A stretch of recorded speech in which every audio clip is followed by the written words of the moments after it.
Selamat datang di Pagar Gaib. Tempat di mana kisah mistis dan rahasia dunia tak kasat mata terungkap.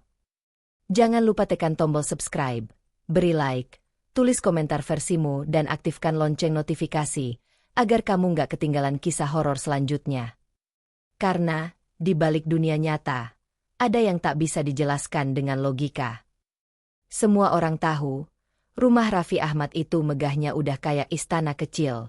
Pagar tinggi, halaman luas, mobil mewah parkir berjejer, dan tentu saja, penuh dengan kamera dari berbagai stasiun TV.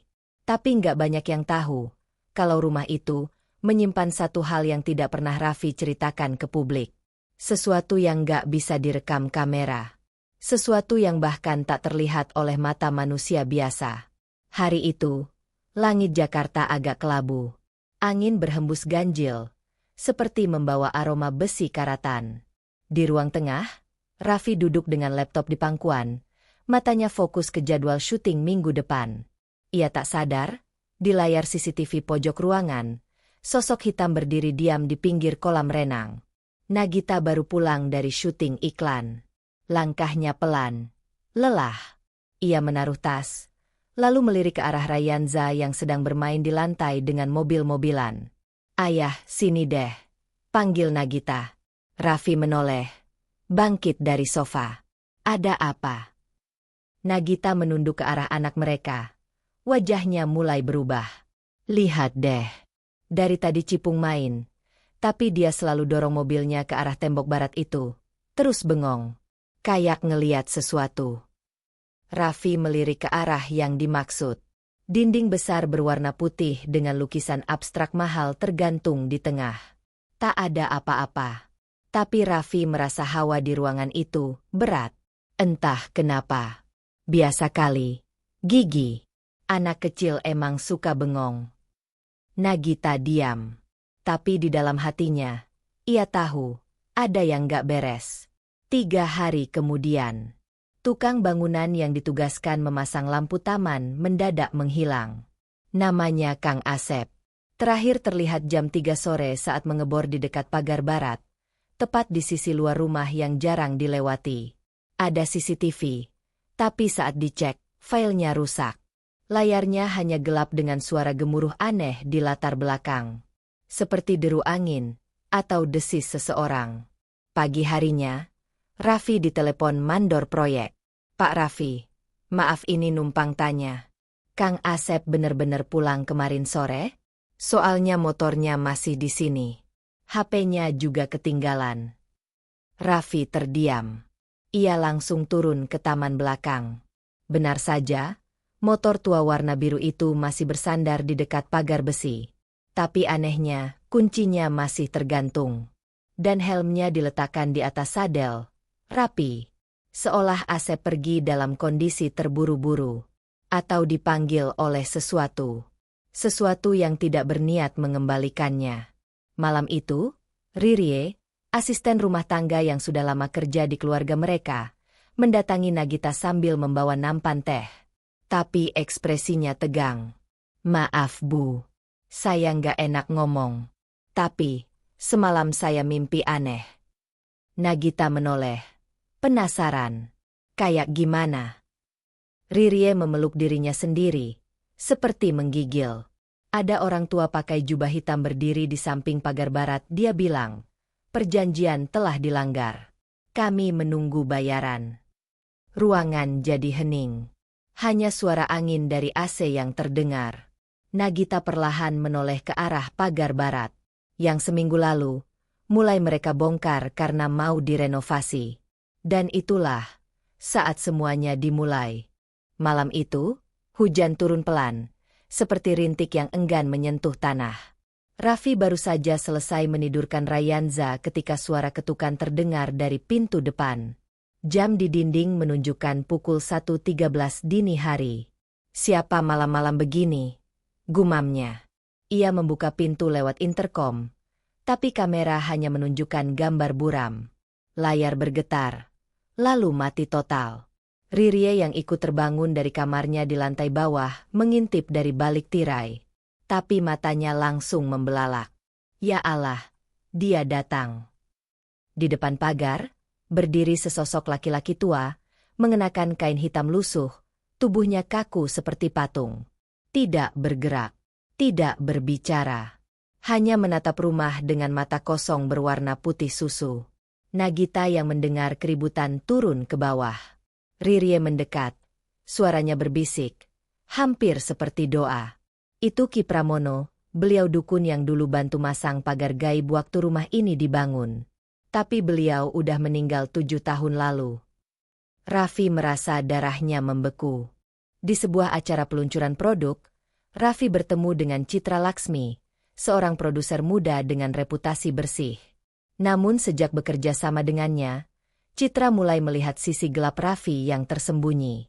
Suatu malam, saat sedang mengedit cuplikan vlog, Citra menemukan satu frame aneh, bayangan perempuan dengan rambut seperti asap, berdiri di belakang Raffi. Wajahnya kabur, tapi matanya merah membara. Citra tak bisa tidur malam itu. Ketika membuka jendela kamar hotelnya, ia melihat sosok yang sama berdiri di bawah, menatapnya dari halaman. Ia mulai bertanya-tanya, apa yang sebenarnya disembunyikan Raffi?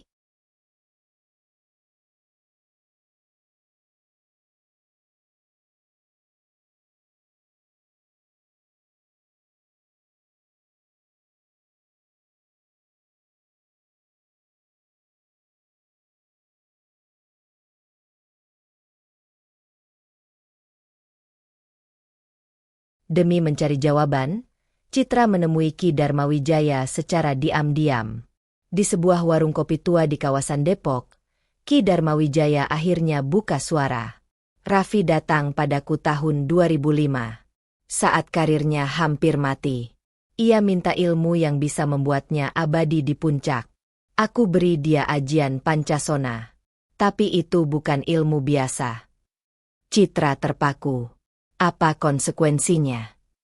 Setiap 7 tahun, Pancasona butuh tumbal. Kalau tak diberi, maka kekuatan itu akan mengambil nyawa yang paling dekat dengannya.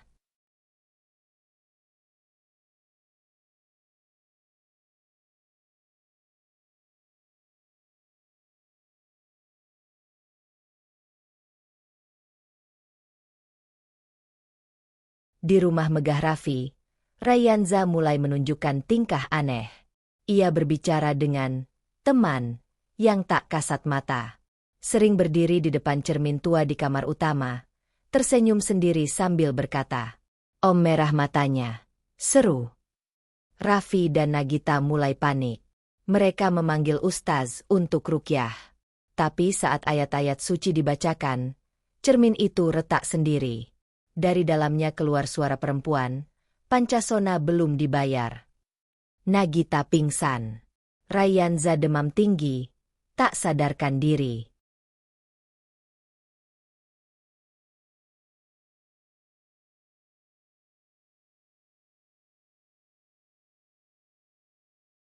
Raffi kembali menemui Ki Darmawijaya. Ia meminta cara menghentikan semua ini. Ki Darma menjelaskan bahwa satu-satunya cara membatalkan perjanjian Pancasona adalah dengan menemukan pusaka sumber, benda yang dijadikan media perjanjian dulu.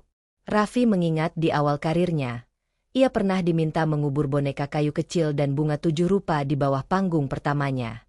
Ia dan Ki Darma kembali ke tempat itu, sebuah gedung lama yang kini sudah jadi ruko. Mereka gali di malam hari. Dan benar, mereka menemukan boneka kayu, tapi kini berubah bentuk. Mulutnya terbuka, dan di dalamnya ada potongan rambut serta kuku yang menyerupai milik Raffi sendiri.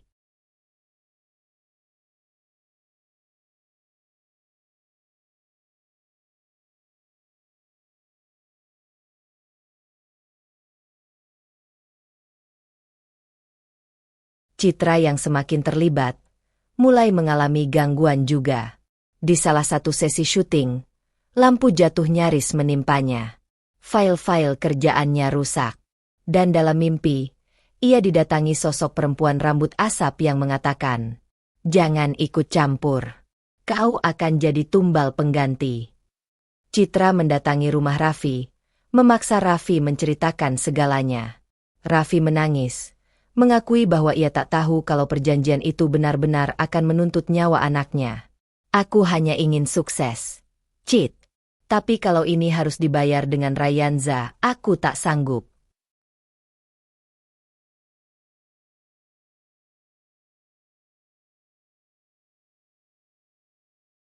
Ki Dharma memberi saran terakhir, melakukan ritual pembalikan, dengan risiko besar. Ia membawa Raffi dan Citra ke sebuah tempat keramat di pinggir hutan. Di sana, mereka menyalakan 7 lilin, mengucap doa yang harus dibacakan dengan terbalik. Malam itu, angin menderu, tanah retak. Dari dalamnya muncul tangan-tangan hitam yang menarik Raffi. Tapi Ki Dharma membaca mantra terakhir dan melempar boneka pusaka ke dalam kobaran api. Jeritan Beberapa minggu berlalu. Ryanza pulih. Raffi kembali ceria. Rumah terasa damai. Citra kembali ke proyek TV-nya. Ki Dharma menghilang entah kemana. Raffi mulai menjalani hidup seperti biasa. Bahkan membuat konten tentang pengalaman mistisnya dengan gaya ringan. Followers naik drastis. Namun suatu malam, saat ia membuka email lamanya, ada satu pesan tak bernama, berisi satu kalimat. Kau pikir Pancasona bisa dimatikan semudah itu?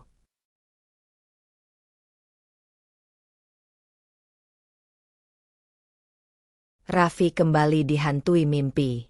Tapi kini bukan dirinya yang dikejar. Dalam mimpinya, ia melihat Citra, sedang berada di panggung, disorot lampu kamera, disambut oleh tepuk tangan. Tapi bukan acara biasa. Semua penonton tidak berkepala.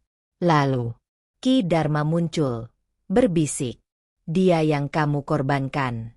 Ajian Pancasona butuh nyawa pengganti.